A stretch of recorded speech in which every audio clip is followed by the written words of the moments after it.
Hi friends, मैंने आप लोगों के लिए जो वीडियो डाला हुआ था डिटेल से संस्मरण के ऊपर, आज मैं उससे आने वाली जो क्वेश्चन है और जो प्रीवियस ईयर में क्वेश्चन आ चुके हैं उन पर चर्चा करूंगी। आइए देखते हैं। संस्मरण एवं रेखाचित्र से आया हुआ प्रश्न यूपी टीजीटी 2009 में ये प्रश्न पूछा गया था। हिंदी में रेखाचित्र की प्रथम रचयिता पदम सिंह शर्मा की रचना का नाम है। तो ये मैंने आपको कल डिटेल से बताया हुआ था, जिसमें इनकी जो रचना का नाम है पद्मराग है। और इसमें नीचे डिटेल दी गई, उससे भी प्रश्न देखेंगे। हिंदी साहित्य में लघु विधाओं का लेखन 20वीं शताब्दी के उत्तरार्ध में प्रचलन में आया, जिसमें रेखाचित्र, रिपोर्टाज, डायरी, आत्मकथा आदि का प्रणयन किया गया।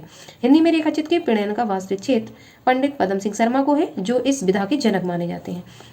पद्मराग नामक रेखाचित्र संग्रह उनका उल्लेखनीय ग्रंथ है। इस परंपरा को आगे बढ़ाते हुए महादेवी वर्मा ने अतीत के चलचित्र, स्मृति की रेखाएं, पद के साथ ही मेरा परिवार आदि रेखा चित्रों का प्रणयन किया। 10 तस्वीरें जगदीश चंद्र माथुर का तथा रेखा और रंग आचार्य विनय मोहन शर्मा का रेखा चित्र है। अब इतने सारे फैक्ट मैंने आपको बताए हुए हैं, इनको आप एक नोट्स की कॉपी बनाकर उसमें नोट डाउन कर सकते हैं, जिससे आपका रिवीजन भी होगा और आपको याद भी होगा। जैसे कि पदम सिंह शर्मा जो है, इनका प्रथम जो संस्मरण है पद्मराग है, तो पहला क्वेश्चन ही हुआ। और ये जो पदम सिंह शर्मा जी हैं, ये इस विधा के जनक माने जाते हैं। जनक मतलब पहला इन्हीं का है संस्मरण।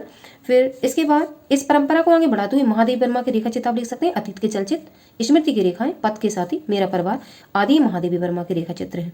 इसके बाद 10 तस्वीरें जगदीश चंद्र माथुर का है और रेखा और रंग विनय मोहन शर्मा का रेखा चित्र। तो इस तरीके से 6-7 प्रश्न आपके इससे फैक्ट से तैयार हो जाएंगे। अगला प्रश्न देखेंगे। माटी की मूर्ति की विधा है, ये क्या है? तो ये रेखा चित्र है। और माटी की मूर्ति राम वृक्ष विनिपुरी द्वारा लिखा गया संस्मरण है। लाल तारा, गेहूं और गुलाब और मील के पत्थर राम वृक्ष वेनीपुरी के अन्य संस्मरणात्मक कृतियां हैं। तो राम वृक्ष वेनीपुरी हेडिंग डाल के आप लोग गेहूं बनाम गुलाब, लाल तारा, मील के पत्थर, ये इनकी जो संस्मरणात्मक कृतियां हैं उनके नोट डाउन नाम कर लेंगे। अगला लाल तारा के रचनाकार हैं, तो ये देखो ये ऊपर आया हुआ है, फिर से रिपीटेड प्रश्न है, यूपी टीजीटी 2002 में पूछा गया है। तो लाल तारा के जो संस्मरणात्मक लेख है वो राम वृक्ष वेनीपुरी है। अब आगे कुछ फैक्ट देखेंगे। लाल तारा माटी की मूर्ति राम वृक्ष वेनीपुरी द्वारा रचित रेखा चित्र है। राम वृक्ष वेनीपुरी द्वारा लिखी गई अन्य प्रमुख रचनाएं उपन्यास पतितों के देश में, कहानी संग्रह इनका ये उपन्यास है पतितों के देश में, कहानी संग्रह चिता के फूल, निबंध संग्रह गेहूं और गुलाब, मसाल, बंदे वाणी विनायको, ठीक है, बंदे वाणी विनायको, ये इनकी निबंध संग्रह का नाम है। संस्मरण मील के पत्थर, जंजीरें और दीवारें हैं। और यात्रावृत इनका पैरों में पंख बांध के उड़ते चले, ये इनका जो पैरों में पंख बांध के यात्रावृत है। तो इस तरीके से एक राइटर के बारे में मैं इनके द्वारा लिखे गए उपन्यास और इनके द्वारा जो लिखे गए निबंध हैं वो, संस्मरण कौन से हैं वो, रेखा चित्र कौन से हैं वो, यात्रावृत्त कौन सा है वो, ये सारा कुछ हमें फैक्ट से मिला हुआ है। तो रिवीजन के तौर पे आप नोट्स में इन चीज़ों को नोट डाउन कर सकते हैं। जीवनी इनकी है कार्ल मार्क्स, जो कि इम्पोर्टेंट है। जयप्रकाश नारायण, महाराणा प्रताप सिंह, नाटक है अम्बपाली, सीता की माँ और रामराज। तो इस तरीके से इनके बारे में बहुत सारे फैक्ट्स हमें देखने के लिए मिले। अगला प्रश्न, जंगल के जीव कृति के लेखक कौन है? यूपी टीजीटी 2003 में पूछा गया प्रश्न है। तो जंगल के जीव जो संस्मरणात्मक कृति है वो श्री राम शर्मा की है। अब कुछ इससे फैक्चुअल जानकारी देखेंगे। जंगल के जीव प्राणों का सौदा तथा वे जीते कैसे हैं, श्री राम शर्मा द्वारा लिखे गए संस्मरण ग्रंथ है। माटी की मूर्ति, लाल तारा, गेहूं और गुलाब तथा मील के पत्थर राम वृक्ष वेनीपुरी द्वारा लिखे गए संस्मरण ग्रंथ है। अतीत के चलचित्र, स्मृति की रेखाएं, पद के साथ ही महादेवी वर्मा द्वारा लिखे गए रेखा चित्र है। वे दिन वे लोग शिव पूजन सहाय का रेखा चित्र है। तो इस तरीके से हमें 4 राइटरों के ये फैक्ट्स दिखाई दी, इनको आप लोग नोट डाउन कर सकते हैं। अगला, गेहूं और गुलाब की रचना विधा है। तो उपन्यास है, नाटक है, कहानी है। तो अभी पीछे राम वृक्ष वेनीपुरी द्वारा लिखी गई ये संस्मरणात्मक कृति है, इसलिए इसमें संस्मरण कहीं दिया नहीं गया, उपन्यास, कहानी, नाटक, इसलिए कौन सा सही होगा, इनमें से कोई नहीं। आप इससे रिलेटेड व्याख्या देखेंगे। गेहूं और गुलाब, माटी की मूर्ति, लाल तारा आदि राम वृक्ष वेनीपुरी द्वारा लिखे गए रेखा चित्र। संस्मरण है श्री राम शर्मा, महादेव वर्मा, बनारसीदास चतुर्वेदी, पदम सिंह शर्मा, कन्हैयालाल मिश्र प्रभाकर, देवेंद्र सत्यार्थी, चतुर्सेन शास्त्री, उपेन्द्र नाथ आदि हिंदी के अन्य प्रमुख संस्मरण लेखक हैं। अगला प्रश्न, निम्नलिखित में से कौन सा रेखा चित्र महादेवी वर्मा का नहीं है? अतीत के चलचित्र, स्मृति की रेखाएं, पद के साथ ही तीनों महादेवी वर्मा के। मंटू मेरा दुश्मन ये नहीं है। मंटू मेरा दुश्मन रेखाएं और चित्र जादव अपनी कंपराई उपेन्द्र नाथ अस्क द्वारा लिखे गए रेखा चित्र हैं। तो अस्क को हमें याद रखना है। मंटू मेरा दुश्मन रेखाएं और चित्र, और ज़्यादा अपनी कम पराई, और स्मृति की रेखाएं, अतीत के चलचित्र, पथ के साथी, मेरा परिवार महादेवी वर्मा द्वारा लिखे गए रेखा चित्र हैं। अगला प्रश्न, सही युग्म का चयन कीजिए। भगवत शरण उपाध्याय का विलायत यात्रा, देवेश सत्यार्थी का तूफानों के बीच, तीसरा रामवृक्ष बेनीपुरी का हिमालय यात्रा, मोहन राकेश का आखिरी चट्टान तक। तो इसमें से जो सही है मोहन राकेश का आखिरी चट्टान तक 2009 टीजीटी में पूछा गया प्रश्न, ये सही है, बाकी के ये तीनों गलत है। अब व्याख्या देखते हैं, व्याख्या में क्या कहने का प्रयास किया गया। भगवत शरण उपाध्याय की प्रमुख यात्रा वृतांत वो है दुनिया मैंने देखा, कलकत्ता से पीकिंग और सागर की लहरों पर। देवेश सत्यार्थी कृति है धरती का आती है, जबकि इसमें दिया गया तूफानों के बीच, तो ये गलत है। अगला, बुकलेश्वर की डायरी देवेश सत्यार्थी की कृति है। रामवृक्ष बेनीपुरी द्वारा लिखित यात्रा वृतांत है पांवों में पंख बांधकर, जबकि मोहन राकेश का यात्रा वृतांत है आखिरी चट्टान तक। अगला प्रश्न, भारतीय नारी की समस्याओं को आधार बनाकर महादेवी वर्मा ने कौन सा ग्रंथ लिखा है। तो श्रृंखला की कड़ियां महादेवी वर्मा ने महिलाओं को आधार बनाकर एक ग्रंथ लिखा है। व्याख्या देखेंगे, निहार, रश्मि, नीरजा, सांदगीत, यामा आदि महादेवी वर्मा की कृतियां हैं। श्रृंखला की कड़ियां एक संस्मरणात्मक निबंध है जिसमें उन्होंने भारतीय नारी की समस्याओं का स्पष्ट चित्रांकन किया है, एवं स्मृति की रेखाएं, पथ के साथी, मेरा परिवार उनके रेखा चित्र। तो महादेवी वर्मा से रिलेटेड जितने भी फैक्चुअल्स हैं वो यहाँ पे चर्चा की गई है। अगला प्रश्न, बनारसी दास चतुर्वेदी के रेखा चित्र हैं। तो रेखा चित्र और सेतुबंध दोनों ही इनके हैं, तो उपयुक्त तो दोनों। व्याख्या देखेंगे, बनारसी दास चतुर्वेदी के रेखा चित्र विकल्प ए और रेखा चित्र और विकल्प बी सेतुबंध दोनों हैं, अतः विकल्प सी सही है। अगला, अमिट रेखाएं संस्मरण रेखा चित्रकार है, तो सत्यवती मलिक है। आंसर देखेंगे, अमिट रेखाएं के संस्मरण रेखा चित्रकार सत्यवती मलिक हैं। वो है 1951 में लिखा गया था। विष्णु प्रभाकर ने कुछ शब्द कुछ रेखाएं 1965 में लिखा। देवेश सत्यार्थी ने रेखाएं बोल उठी 1949 में लिखा। शिवपूजन सहाय ने वेदन बेलो 1946 में लिखा। ये सभी संस्मरणात्मक रेखा चित्र हैं। तो इस तरीके से कई सारे राइटर के बारे में हमें जानकारी मिली। अगला प्रश्न देखेंगे, इनमें से कौन सा स्मरणात्मक ग्रंथ कृष्णा सुप्ति द्वारा रचित है। तो हम हसमत कृष्णा सुप्ति द्वारा रचित है।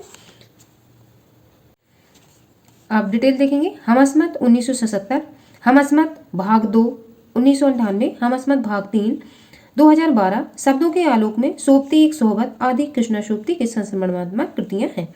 जबकि स्मृतियों का छंद 1995 एवं अपने अपने रास्ते 2001 रामदास मिश्र के संस्मरण है। दीवान खाना 1984, मितवा घर 1995, अमराई 2000 आदि पद्मा सचदेव की संस्मरणात्मक कृतियां हैं। यादें और बातें 1998 बिंदु अग्रवाल की संस्मरणात्मक कृति है। तो इस तरीके से कई सारे फैक्ट हमें देखने को मिले। अगला देखेंगे, इन रचनाओं को उनके लेखकों के साथ सुमेलित कीजिए। रेखाएं बोल उठी महादेवी वर्मा, अतीत के चलचित्र रामकुमार वर्मा, जिंदगी मुस्काई देवेश सत्यार्थी, मील का पत्थर श्रीलाल शुक्ल और कन्हैयालाल मिश्र प्रभाकर।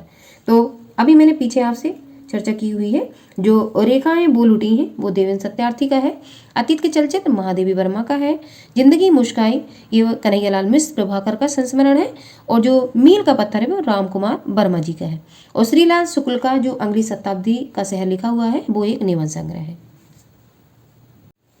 अगला, शेष स्मृतियां संस्मरण के लेखक हैं। तो कुंवर चंद प्रकाश सिंह शेष स्मृतियों संस्मरण के लेखक हैं। आप फैक्चुअल फैक्ट्स जो दिए गए हैं उनके बारे में देखेंगे। पहला, शेष स्मृतियां कुंवर चंद प्रकाश सिंह का है, ताना बाना केदारनाथ सिंह का है, दिल्ली मेरा परदेश रघुवीर साहय का है, लौट आओ धार दूधनाथ सिंह का है, एक शमशेर भी ये भी दूधनाथ सिंह जी का है। अगला प्रश्न, पशु पक्षियों पर लिखित महादेवी वर्मा का रेखाचित संकलन है। तो पशु पक्षियों के ऊपर महादेवी वर्मा ने मेरा परिवार ये लिखा हुआ है। आप फैक्चुअल फैक्ट्स देखेंगे इसमें।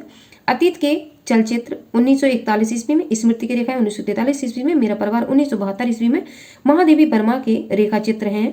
और मेरा परिवार में वर्मा जी ने नीलकंठ मोर का, गिल्लू गिलहरी, सोना हिरणी, दुर्मुख खरगोश, गौरा गाय, नीलू कुत्ता, निक्को न्योला, राजी कुतिया, रानी घोड़ी इत्यादि पशु पक्षियों का वर्णन किया है। जबकि पथ के साथी 1956 ईस्वी में महादेवी वर्मा का संस्मरण है। तो इस तरीके से जो भी इन्होंने जीव जंतुओं का नाम दर्शाया गया है, प्रयोग किया है, जैसे कि मैंने कल आपसे 4 जीव जंतुओं पर चर्चा की थी, लेकिन इसमें और भी सारे आपके दिए गए हैं जिनको आप लोग नोट डाउन कर सकते हो। प्रश्न कहीं से भी फ्रेम हो सकता है, जैसे कि मैंने गिल्लू गिलहरी ये आपको बताया था, और सोना हिरनी ये बताया था, गौरा गाय ये बताया था, और नीलू कुतिया ये बताया था। दुर्मुख खरगोश ये आपको नोट डाउन कर लेना वही नोट्स पे, और जो राजी है वो कुतिया है, निक्को न्योला है और रानी घोड़ी है। इतने पशु पक्षियों पर इन्होंने चर्चा की हुई है।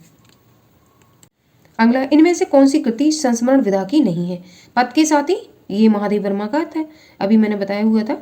और जो हम हसमत है वो कृष्णा शोभती जी का है, इस पर चर्चा की हुई थी।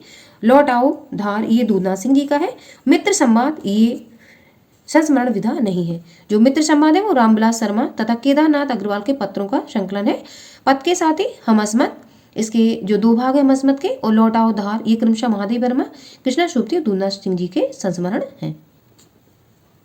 अगला, बाल मुकुंद गुप्त ने किस वर्ष में प्रताप नारायण पर हिंदी का प्रथम संस्मरण लिखा था? तो सन 1907 में लिखा था। झारखंड पीजीटी 2017 में पूछा गया प्रश्न है। बाल मुकुंद गुप्त ने सन 1907 ईस्वी में प्रताप नारायण मिश्र पर हिंदी का प्रथम संस्मरण लिखा था। वैसे डॉक्टर हरवंश लाल शर्मा ने पदम सिंह शर्मा के द्वारा रचित पद पराग को हिंदी का पहला संस्मरण माना है। तो हरवंश लाल शर्मा ने पदम सिंह शर्मा द्वारा रचित पद पराग को प्रथम संस्मरण माना है। तो ये भी प्रश्न इंपॉर्टेंट है। अगला, निम्नलिखित संस्मरणात्मक रेखा चित्रों को उनके लेखकों के साथ सुमिलित कीजिए। चेतना के बिंब, देवेंद्र सत्यार्थी। रेखाएं बोल उठी, कन्हैयालाल मिश्र प्रभाकर। जिंदगी मुस्काई, महादेव वर्मा। सिंह अवलोकन, यशवंत। तो ये गलत निशान लगे हुए हैं, जिसमें चेतना के बिंब जो है डॉक्टर नगेंद्र का है, तो निशान यहाँ लगाएंगे। और रेखाएं बोल उठी वो देवेंद्र सत्यार्थी का, ये सही लगा हुआ है। जिंदगी मुस्काई कन्हैयालाल मिश्र प्रभाकर का है। सिंह अवलोकन यशपाल का है। तो इस तरीके से ये जो आंसरिंग होगी, आंसरिंग जो होगी वो डी ये सही है। ए का 5, बी का फर्स्ट, सी का सेकंड और डी का फोर्थ। अगला, निम्नलिखित संस्मरणात्मक कृतियों को उनके लेखकों के साथ सुमिलित कीजिए। आचे दिन पाचे गए, नंगातलाई का गांव, आंगन के बंदर मार। अब इनके आगे राजेंद्र यादव, काशीनाथ सिंह, कमलेश्वर, ये लिखा हुआ है। अगला डी, वे देवता नहीं है, विश्वनाथ त्रिपाठी और विवेकी राय। इस तरीके से 4 आंसरिंग दी गई हैं। जबकि आचे के दिन पाचे गए काशीनाथ सिंह का है, नंगातलाई का गांव विश्वनाथ त्रिपाठी का है, आंगन के बंदर बार विवेकी राय का है, वे देवता नहीं राजेंद्र यादव का है, मेरे हम हसमत मेरे दोस्त कमलेश्वर जी का है। तो इस तरीके से जो आंसरिंग होगी वो सी सही होगी आपकी। अगला, लाल तारा की विदा है, ये एक रेखा चित्र है, भी पीछे चर्चा की जा चुकी है। लाल तारा रामवृक्ष बेनीपुरी द्वारा लिखे गए रेखा चित्र से संबंधित विधा है। रामवृक्ष बेनीपुरी द्वारा लिखित अन्य रेखा चित्र माटी की मूर्ति, गेहूं बनाम गुलाब, मील के पत्थर, लाल तारा में 16 रेखा चित्र हैं, माटी की मूर्ति में 12 रेखा चित्र हैं, गेहूं बनाम गुलाब में 25 रेखा चित्र हैं। अगला, बाजे पायलिया घुंघरू के लेखक हैं, तो ये कन्हैयालाल मिश्र प्रभाकर हैं। ये यूपी पीजीटी 2000 में पूछा गया प्रश्न है। अब इससे आने वाली डिटेल देखेंगे। बाजे पहेलिया के घुंघरू कन्हैयालाल मिश्र प्रभाकर द्वारा रचित है। भूले हुए चेहरे, जिंदगी मुस्काई, माटी हो गई सोना, दीप जले संग बजे आदि कन्हैयालाल मिश्र प्रभाकर द्वारा रचित अन्य रेखा चित्र हैं। अगला, कृष्णा शोभती द्वारा लिखित संस्मरण कृति है, तो हम हसमत, ये कृष्णा शोभती द्वारा लिखा गया संस्मरण कृति है। प्रसिद्ध कथाकार कृष्णा शोभती ने हम हसमत नामक संस्मरणात्मक कृति की रचना की है। मित्रों मरजानी तथा डार से बिछुड़ कृष्णा शोभती की औपन्यासिक रचनाएं हैं, ये उपन्यास है इनके। अगला, अमिट रेखाएं के संस्मरण रेखा चित्रकार है, तो सत्यवती मलिक है। आप आगे डिटेल देखेंगे। अमिट रेखाएं सत्यवती मलिक, यादों के काफले देवेंद्र सत्यार्थी, बेदन बेलोक शिवपूजन सहाय, जबकि विष्णु प्रभाकर के संस्मरण निम्न है। जाने अनजाने, यादों की तीर्थयात्रा, मेरे अग्रज मेरे मीर, समांतर के स्वप्न, पुरुष, राह चलते चलते, हमारे पथ पर प्रदर्शक, हम सफर मिलते हैं, सृजन के हेतु, आकाश एक है, यादों की इच्छाओं में आदि। तो ये विष्णु प्रभाकर जी के संस्मरण हैं, जिसको आप नोट डाउन कर सकते हैं। अगला प्रश्न है, महावीर प्रसाद द्विवेदी द्वारा संस्मरण नहीं है, तो अनुमोदन का अंत, सभा की सभ्यता, विज्ञानाचार वसु का विज्ञान मंदिर, ये तीनों महावीर प्रसाद द्विवेदी के हैं। इधर उधर की बातें नहीं है इनका। ये पीजीटी 2011 में पूछा गया प्रश्न। व्याख्या देखेंगे। अनुमोदन का अंत, सभा की सभ्यता तथा विज्ञानाचार वसु का विज्ञान मंदिर आदि आचार्य महावीर प्रसाद द्विवेदी जी के संस्मरण है, जबकि इधर उधर की बातें रामकुमार वर्मा, रामकुमार खेमका का संस्मरण है। तो ये जो रचना दी गई इधर उधर की बातें, ये रामकुमार खेमका जी की है। अगला, रेखा चित्र की विशेषता किसमें होती है, तो रेखा चित्र की विशेषता तीव्रता में होती है। रेखा चित्र की विशेषता तीव्रता में होती है, ना कि विस्तार, चपलता और शर्तवृत्ता में। रेखा चित्र पूर्ण चित्र नहीं है, वह व्यक्ति, वस्तु, घटना आदि का एक निश्चित विवरण की न्यूनता के साथ तीव्र संवेदनशीलता वर्तमान रहती है। अगला, कुछ आप बीती कुछ जग बीती संस्मरण के लेखक हैं, तो भारतेंदु हरिश्चंद्र जी इस संस्मरण के लेखक हैं। व्याख्या देखें। कुछ आप बीती कुछ जग बीती संस्मरण के लेखक भारतेंदु हरिश्चंद्र, जबकि बनारसीदास चतुर्वेदी ने हमारे आराध, संस्मरण रामवृक्ष बेनीपुरी ने जंजीरों और दीवारें नामक संस्मरण के लेखक हैं। अगला प्रश्न, सन 42 के संस्मरण इनमें से किस लेखक की संस्मरणात्मक कृति है? पहला पदम सिंह शर्मा, अगला श्रीराम शर्मा, मम्मथ नाथ गुप्त, कन्हैयालाल मिश्र प्रभाकर। ये GIC PGT 2015 में पूछा गया प्रश्न है। तो श्रीराम शर्मा का सन 42 के संस्मरण ये कृति है। सन 42 का संस्मरण लेखक श्रीराम शर्मा की संस्मरणात्मक कृति है। इनके द्वारा रचित अन्य संस्मरणात्मक कृति है शिकार, प्राणों का सौदा, जंगल के जीव, वे जीते कैसे हैं। अगला प्रश्न देखेंगे, निम्नलिखित में से कौन संस्मरण रेखाचित्र विधा की रचना नहीं है? तो ज्योति विहंग ये संस्मरणात्मक रेखाचित्र की विधा नहीं है। पदपरा, अतीत के चलचित्र, माटी की मूर्ति, ये तीनों ये सभी संस्मरणात्मक रेखाचित्र विधा की रचना है, जबकि ज्योति विहंग संस्मरण रेखाचित्र विधा की रचना नहीं है। अगला प्रश्न, जंगल के जीव के रचनाकार कौन है? तो अभी चर्चा की थी, ये श्रीराम शर्मा जी हैं। NVS PGT 2014 में पूछा गया ये प्रश्न है। अब इससे रिलेटेड व्याख्या देखेंगे। जंगल के जीव के रचनाकार श्रीराम शर्मा है। यह इनकी संस्मरणात्मक कृति है। इनकी संस्मरणात्मक कृतियां शिकार, प्राणों का सौदा, वे जीते कैसे हैं, सन 42 के संस्मरण इत्यादि, जबकि बनारसी दास चतुर्वेदी ने हमारे आराध तथा संस्मरण नामक कृति की रचना की है। अगला प्रश्न, किसी व्यक्ति, वस्तु या संदर्भ का तटस्थ अंकन करने वाली साहित्य विद्या का नाम है? तो उस विधा का नाम है रेखाचित्र। UPPSC डिग्री कॉलेज एग्जाम 2008 में पूछा गया प्रश्न है। किसी व्यक्ति, वस्तु या संदर्भ का तटस्थ अंकन करने वाली साहित्य विधा का नाम रेखाचित्र है। रेखाचित्र कहानी से मिलता जुलता साहित्य रूप है। यह नाम अंग्रेजी के इसके शब्द की नाप तौल पर गढ़ा गया है। इसके चित्रकला का अंग है। इसमें चित्रकार कुछ इन्हीं गिनी रेखाओं द्वारा किसी वस्तु, व्यक्ति या दृश्य को अंकित कर देता है। अगला, सुंदियां उस चंदन के वन की किसकी रचना है? तो विष्णुकांत शास्त्री की रचना है। अब इससे रिलेटेड फैक्ट देखेंगे। सुंदियां उस चंदन के वन की विष्णुकांत शास्त्री द्वारा रचित संस्मरण है। इनकी कुछ अन्य कृतियां कवि निराला की वेदना तथा अन्य निबंध, कुछ चंदन की, कुछ कपूर की, चिंतन, मुद्रा, अनुचिंतन, तुलसी के ही हरि, बांग्लादेश के संदर्भ में, रिपुतार्जन का, स्मरण को पाते बनने दो, अनंत पथ के यात्री, धर्मवीर भारतीय संस्मरण, भक्ति और शरणागति, ज्ञान और कर्म, जीवन पथ पर चलते चलते आदि इनकी कृतियां हैं। अगला 31वां प्रश्न, संस्मरण और रेखाचित्र में कौन सी रचना महादेवी वर्मा की नहीं है? तो अतीत के चलते, स्मृति की रेखाएं, पद के साथ ही, तीनों महादेवी वर्मा की। झारखंड PGT हिंदी 2018 में पूछा गया प्रश्न, हमारे आराध ये महादेवी वर्मा जी का नहीं है। हमारे आराध संस्मरण महादेवी वर्मा का नहीं है, बल्कि बनारसी दास चतुर्वेदी का है। जबकि अतीत के चलते, स्मृति की रेखाएं, पद के साथ ही के लेख का महादेवी वर्मा जी है। अगला प्रश्न देखेंगे, निम्नलिखित गद्य रचनाओं को उनके लेखकों के साथ सुमेलित कीजिए। तो जो सूची फर्स्ट और सूची सेकंड दी गई, इसको हमें सुमेल करना है। हम असमत किसकी रचना है? तो कृष्णा सोबती की, अभी इसकी चर्चा हुई है। तो कृष्णा सोबती में इसका निशान लगा देंगे। बच्चन निकट, तो ये अजीत कुमार जी का है। अगला, माटी की मूर्ति, ये रामवृक्ष बेनीपुरी जी का है, तो ये सही लगा हुआ है। और चीड़ों पर चांदनी जो है, ये निर्मल वर्मा का है। तो इस तरीके से जब आंसरिंग इसकी देखेंगे तो बी वाला जो आपका ऑप्शन होगा, बी ये वाला सही होगा। अगला प्रश्न, महादेवी वर्मा ने गौरा संस्मरण किस पर लिखा है? तो गौरा संस्मरण उन्होंने गाय पर लिखा हुआ है। NBS TGT हिंदी 2016 में पूछा गया प्रश्न है। महादेवी वर्मा ने अपने संस्मरण मेरा परिवार में गौरा नाम की गाय के संबंध में लिखा है, जबकि गिलहरी, गिल्लू, हिरनी को सोना तथा कुतिया का नीलू नाम से संबोधित करते हुए संस्मरण की रचना की है। अगला प्रश्न देखेंगे, अतीत के चलचित्र किसकी रचना है? तो अतीत के चलचित्र महादेवी वर्मा की रचना है। और इससे रिलेटेड जानकारी देखेंगे। अतीत के चलचित्र महादेवी वर्मा की रचना है। यह रेखाचित्र विधा की रचना है। महादेवी वर्मा के अन्य रेखाचित्र स्मृति की रेखाएं तथा मेरा परिवार, पंडित बनारसी दास चतुर्वेदी के प्रमुख रेखाचित्र सेतुबंध तथा रेखाचित्र। इस तरीके से अभी तक आए हुए जो प्रीवियस ईयर के क्वेश्चन थे वो 34 प्रश्न पूछे गए थे। तो ये इस किताब से मैंने आपको कराने का प्रयास किया है। आई होप कल मैंने इसके बारे में आपको जानकारी दी थी, आज इस पर आए हुए मैंने प्रश्नों के बारे में चर्चा की है। ये टॉपिक मेरे हिसाब से आपका क्लियर हो गया होगा। कल मैं अगले टॉपिक पर विस्तार से चर्चा करूंगी। फिर इससे आने वाले जो प्रश्न हैं जो प्रीवियस ईयर में पूछे गए हैं उनका वीडियो लेकर आऊँगी।